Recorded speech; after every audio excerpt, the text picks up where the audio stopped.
Friends, when I last had the privilege of heading this composite department over 15 years ago, at a similar national convention at this very same venue in 2010, in the presence of then Prime Minister Dr. Manmohan Singh and the then Congress President Srimati Sonia Gandhi, whose presence I sorely miss today, I had said that the only sentiment I have is one of being overwhelmed.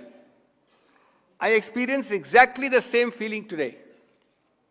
Kharge ji has remarkably altered the date of a medical operation in his immediate family, originally scheduled today morning, to honor us by his presence.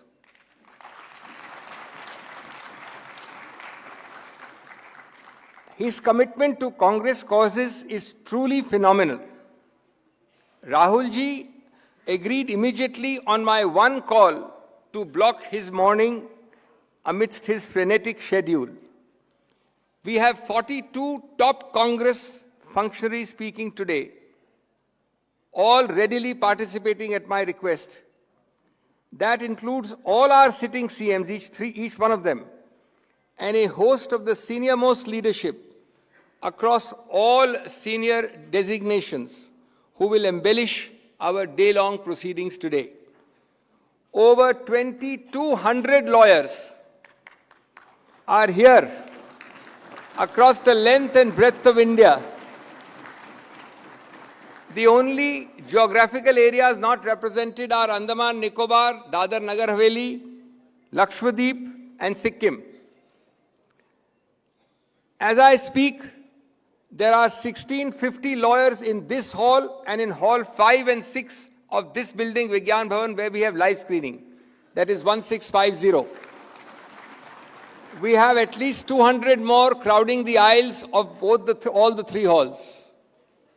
And I regret to say, but I'm very happy to note that there are about 600 or 500 odd outside who are either going to be accommodated later or who are being directed to live streaming at AICC headquarters or Akbar Road and to our new auditorium at Indira Bhavan. Both are open for them. माननीय कांग्रेस अध्यक्ष राहुल जी, वकील समुदाय एवं मानवाधिकार और पारदर्शिता के सिपाही हर समाज का प्रबुद्ध और जागरूक वर्ग होता है. विश्व में ये समूह फोर्स मल्टीप्लायर होता है. इस वर्ग के हर एक व्यक्ति में शक्ति है कि न्यूनतम 1000 लोगों को प्रभावित करे.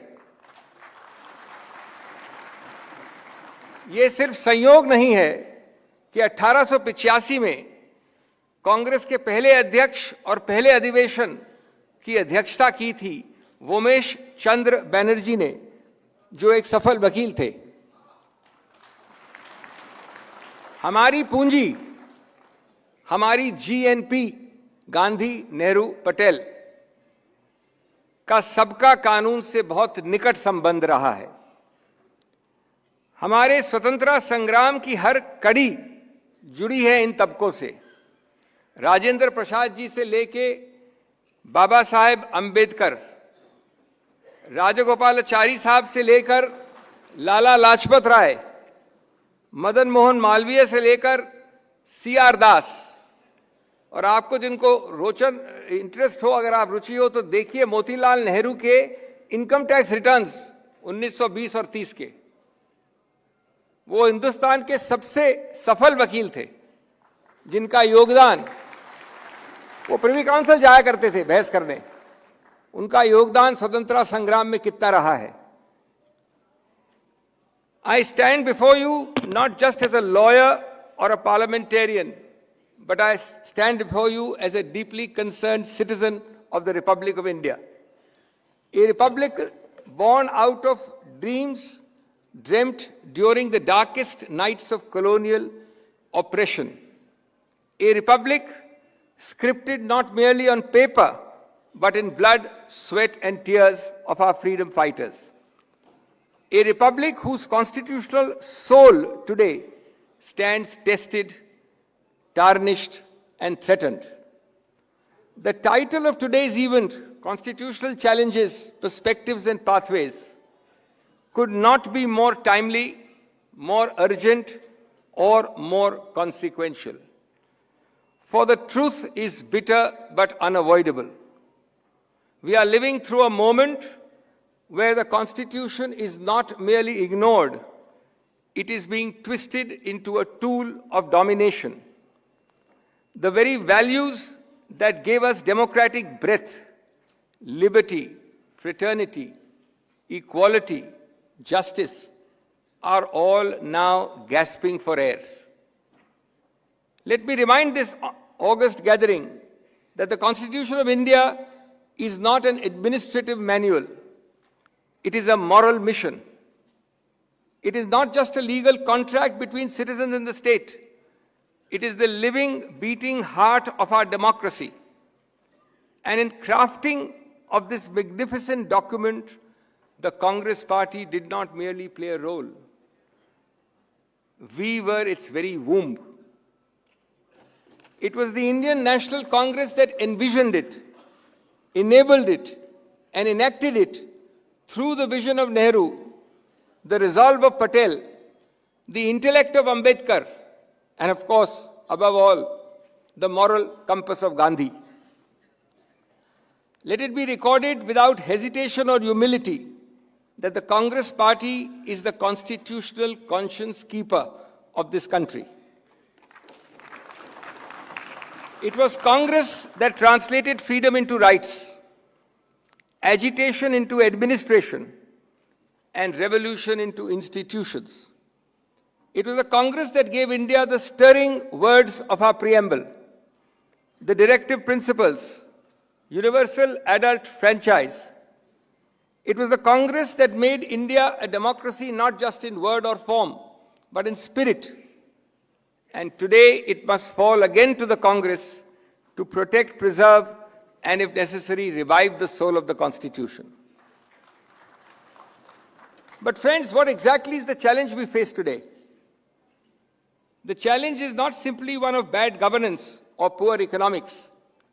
It is a deeper, more insidious crisis, the deliberate dismantling of constitutional values under the garb of electoral majority.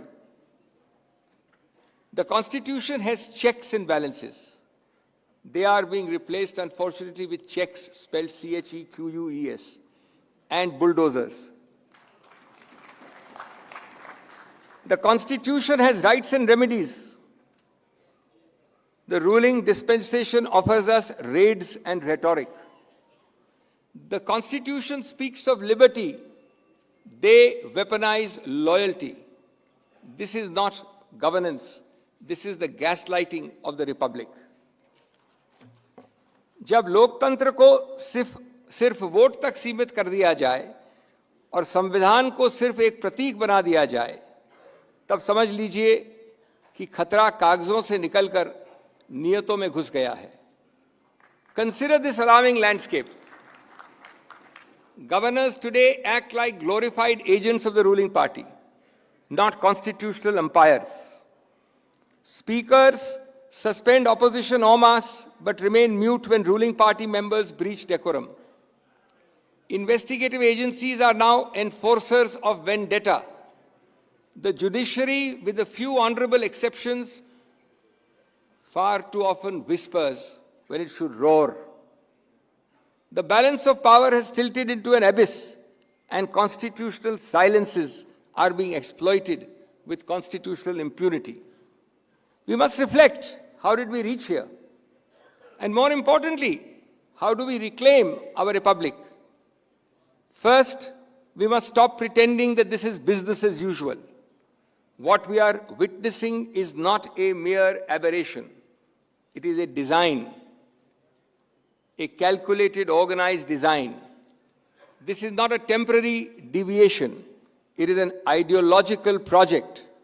The project is simple: to convert democracy into dominance, pluralism into polarity, and the Constitution into a convenience.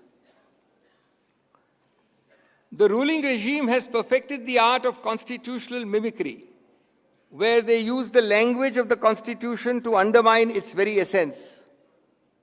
They hold elections but erode institutions.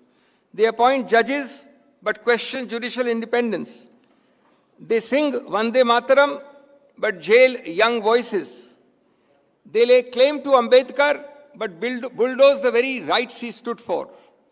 They quote Ambedkar at dawn and crush his dream by dusk. This is not nationalism. It is narrative warfare.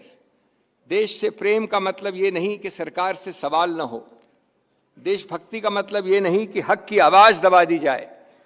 और संविधान का मतलब ये नहीं कि वो सिर्फ सरकारी किताब बन जाए. As a constitutional lawyer, I can tell you this: a democracy dies only when tanks roll out. Not only when tanks roll out, I'm sorry. It dies when institutions cave in. When constitutional functionaries become partisan puppets. When media becomes a megaphone, not a mirror. When courts begin to delay what they dare not deny. When dissent is sedition, protest is provocation, and every question is anti-national. You know then that the Republic is on a ventilator. We must also address this farce of federalism, and we have a session today on federalism in the afternoon. The center today treats states not as partners in progress, but as colonies of compliance. Schemes are launched without consultation. Funds are withheld with political bias. Elected governments are overthrown through money, muscle, and manipulation. This is not cooperative federalism. It is coercive federalism wrapped up as propaganda. So what is the pathway ahead? We are also supposed to talk of pathways today. It must begin with political courage and constitutional clarity. We must reclaim Parliament not as a place for paper bills, but as a theatre of true debate. We must demand from our judiciary not just interpretation, but intervention. We must protect the media not by controlling it, but by freeing it from fear and favor. And above all, we must connect the Constitution to the common man. The Constitution cannot remain the concern of lawyers and academics alone. It must become the lived experience of every farmer, every woman, every student, every worker. And this is what Rahul Gandhi has talked about time and again. Rights are not meant to be read. They are meant to be realized. It is the duty of the Congress party to ensure that from Kashmir to Kanyakumari, from Kutch to Kohima, every Indian feels the pulse of the preamble. Let me say this with clarity. The fight to save the Constitution is not a legal battle alone. It is a moral struggle. And it is the time we fought it. It is time now to fight it, not with caution, but with conviction. Not with whispers in drawing rooms, but with roars on the street. Not just through statements, but through sustained satyagraha. This is not a moment to lament. It is a moment to lead. Let our message from this particular event today be loud and clear. We will not allow this constitutional coup to succeed. We will not allow India to become a nation of one voice, one party, one ideology. India is not a painting in monochrome. It is a mural of many millions. Erase one hue and the canvas will crack. We believe in the Constitution, in its promise, and we believe in our ability to defend it. संविधान सिर्फ एक किताब नहीं है, ये एक कसम है. और ये कसम कांग्रेस ने सबसे पहले उठाई थी. और जब जरूरत पड़ेगी तो सबसे आगे भी कांग्रेस ही खड़ी होएगी.